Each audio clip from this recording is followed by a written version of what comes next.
Hi, Sam Seder here. I'm in Los Angeles, California, driving around in a car, waiting to go to a meeting. So what better time for...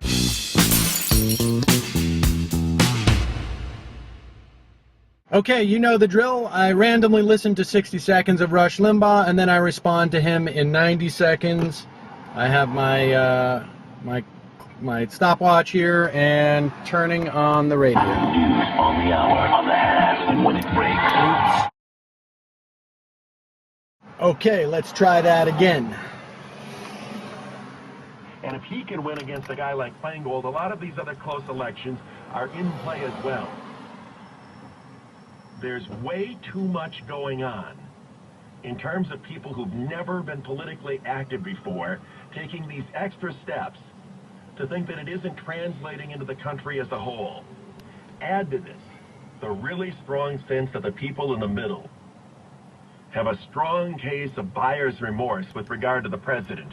And I think everything is being set up for an enormous landslide for the Republicans. Now, what they do with it, and what they do with their power, that's another question.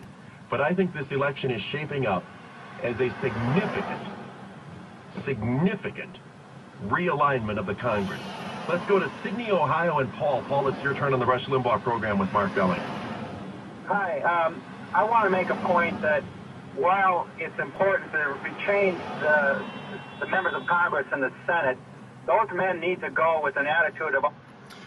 Okay, so it's Mark Billingsley sitting in for Rush, and he's basically saying that he thinks that there's going to be a massive realignment in this election because the Republican Party, the Republican base is really fired up. That's fairly typical of a midterm election.